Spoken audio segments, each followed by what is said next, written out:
It's the Real Estate Podcast, brought to you by ANZ Home Loans for financial well-beings. And welcome back to another episode of the Real Estate Breakfast. It's a Boxing Day around the country. People, of course, are going to be out in force looking for bargains as they do. Couldn't think of anything worse myself. But, of course, some people like getting caught up in the frenzied serial shopping out there. That always happens at this time of the year. Great for the retailers who need a good pre-Christmas and post-Christmas sale because the retailers have had it tough. Well, it's a Thursday morning, just in case you were wondering what day it is, the 26th day of December, as we inch ever closer to the end of the year. And have you got a 2024 moment for this year that you would like to share? Perhaps a highlight? Well, let us know. Of course, we love to get your emails. Our email address is myrealestatepodcast@gmail.com. Well, coming up next, we are back into the Real Estate Summer Series as we look back over the 2024 year. Navigate the world of real estate like a pro, with expert insights, opinions and trends to up your game and knowledge when buying your next property. Yeah, well, we didn't quite get the rosy effect that you had there in Brisbane. That certainly sounds fun. We've had a lot more of a roller coaster since coming out of COVID. So, we went up by 35% initially, and we thought, things are great here, back when everyone said it was going to drop by so much. But we've had a lot of interest rate pressure, which has been affected more in Endeavour Hills. It's a blue-collar suburb, and prices have come off probably around the sort of 10-12% mark in the last 12 months since the Reserve's been sorting out what they need to with the interest rates, and that's certainly had an effect on our market, yeah. What are the various types of properties available, particularly where you are, for around that 800K that report talks about? How do they vary from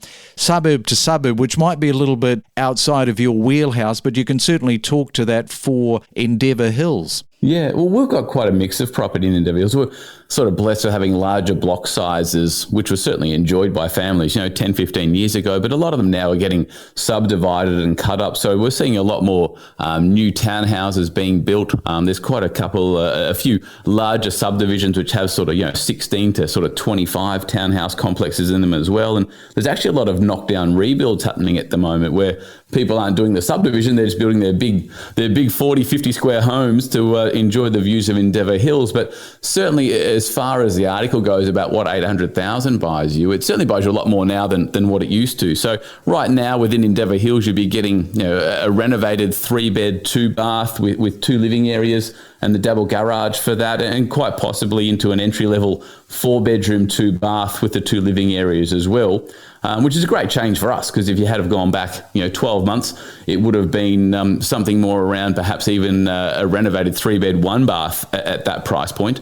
But as I said, with prices coming back a little bit, it opens itself up to now getting a lot more bang for your buck, as they say. And we are talking all things RBA and what has been announced, Anthony. Good afternoon. Yeah, good afternoon, Craig. Well, look, the RBA has actually increased the rates today by 25 basis points, taking the cash rate from 4.35% to 4.6%. There weren't many commentators that predicted this. The RBA's taken the bold move, I guess, some will say, to increase the cash rate to really try and knock this inflation on the head. Gain insights with exclusive conversations from real estate professionals about buying, selling and investing across Australia. I'm very typical to be in big homes around the Turramurra area, but I've had 2 children fly the nest, I guess, and start their adulting lives. I've got a boy in the army and a girl that's a registered nurse, and I only have one child left at school, and it just seemed a bit empty here with that. So I decided to look for something smaller, but I wanted to stay in the area. So you wanted to stay in the area, something a little bit smaller, but you didn't want to move into a unit. So tell us the thinking around that. Well, I'd had a look at a few places. I felt at this stage of my life I needed to look at all possibilities, and I'd been encouraged by friends to look at apartments, townhouses, some of my friends had bought into off-the-plan style living.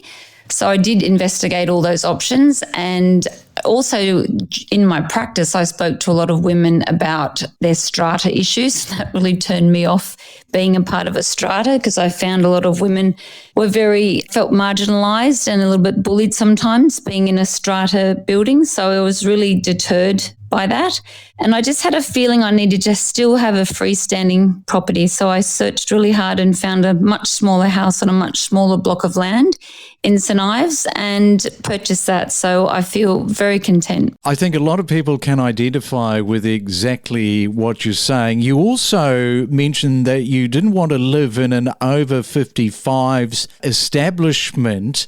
And I think a lot of people in this age bracket, 55s plus, it's completely different now. Like, you go back a generation or two, somebody that's 55 is a lot younger in their outview, and this can sort of seem to be a little bit too early retiree. Yes. So some places that I went to had that sort of energy around it, and I didn't feel like I was going to fit in there, because my kids and I still get rowdy. We play loud music. We've got lots of dogs. We have food. We're outdoors. We're noisy. And I just knew that I just didn't belong in that setting. I'm not ready to quieten down yet. So tell us a little bit about how difficult it was, because they are reporting that as a result of so many people deciding to cash out of larger homes, there's not enough stock in the market. So that's creating a bit of a waterfall effect for people like yourself trying to find something.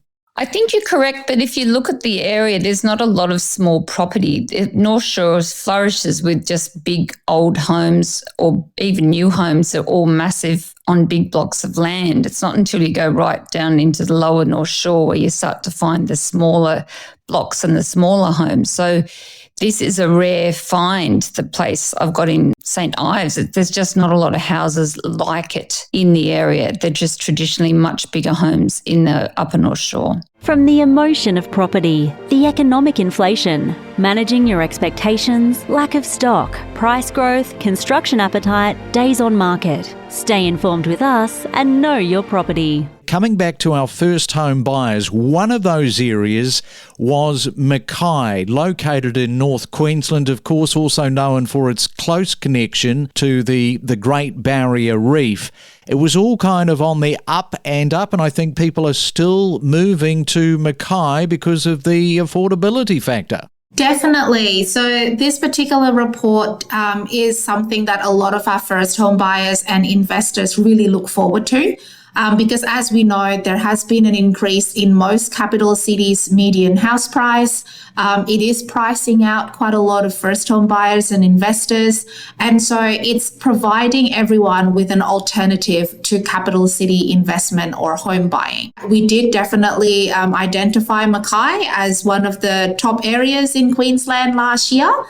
So who knows, it might still be one of the top selling areas for this year, or there could be other regional areas that everyone could look forward to and could invest in. Yeah, I mean, we're talking about people moving perhaps from New South Wales into Queensland, but let's not forget there are Aussies in Vietnam, in Thailand, in Indonesia, all living there with cheaper residential properties, much cheaper, and doing their work very effectively thanks to the broadband. You know, we are seeing more and more of those type of groups and communities happening in different Southeast Asian countries or Latin American countries. We know that it's been quite a big thing in European countries for the past 10 years or so, but it's even more so now in a lot of different countries that does have a much lower living cost than us here in Australia. And they are making these communities where, you know, there's a shared co-working space. They're supporting each other in creating content, and they are making use of the much more affordable living style. Yeah, they do that in Dubai. They're called digital nomads, and exactly to your point, the developers are actually catering for this cohort of people. So they set up all of these shared facilities, so you can buy an apartment, but maybe on level 1 there's like a business hub that people can work from. I mean, what a fantastic idea. It is, and our government is starting to head that way as well, with build to rent. And that's why when the federal budget was released, there was a specific incentive for build to rents, so that it can foster more investment in that particular asset class and create more of them. There has been quite a few that are successful, but mostly in Sydney and Melbourne. The federal government thinks that, it could be something that is widespread across Australia, not just in capital cities, but also in the fringe regional areas that is about an hour, 2 hour away from the capital city. And, at the same time, it is built to rent. And, the thinking there is that it can solve some of the rental issues as well. Don't navigate the real estate market alone. Let us help guide you in the world of real estate every day. Make better informed decisions with the latest news and insights. All right, let's switch it up a little bit and find out what's been happening in the Brisbane CBD property market and how that is performing currently. It's just crazy to see that already. So Brisbane unit prices have gone in the CBD has gone up to 14.5% in growth, and the median unit price is at 582,000, and there are about 824 units that have just recently been sold, and the median days on the market as well, Craig, is just 31 days, which is really good. Again, it comes back to the demand and supply. The demand is still really high. The stock seems to be a little bit low, but it's coming back up on track, especially in Brisbane CBD. So there are about 167 units that have been available in the past month, and there are about 5,351 active buyers just looking to buy in Brisbane CBD. In terms of the growth, it's looking really strong. And Antoinette, are there more apartments being built in Toorak? What's the situation on that? So Toorak is one of those preeminent suburbs that supports luxury apartments with rates of, 20 to 30,000 per square metre. In no other suburb are those rates attainable because you have downsizers selling their big mansions for good money, and they have got the cash and the wherewithal. They want to be around the village, and they will pay 20 to 30,000 a square metre for that very perfect luxury high-end residence that they can lock and leave. Okay, and as I said at the top, there's a lot of these buyers that wish to remain anonymous, which is fair enough. That doesn't stop the media from sort of reporting on some of them. So what about the people of Toorak in general? What do you say about that? Well, I think traditionally it's been older people because it's been such an expensive suburb. But the trends that I'm seeing on the ground is that certainly the data is showing that 10% of our very high-end sales to foreign buyers. So there is a real mix coming into Toorak. High numbers of Asian, in particular Chinese buyers. There are some very young, successful young rich listers, the tech billionaires making their money in IT or floating a business in an IPO and wanting to spend $30, $40, $50 million on that trophy home.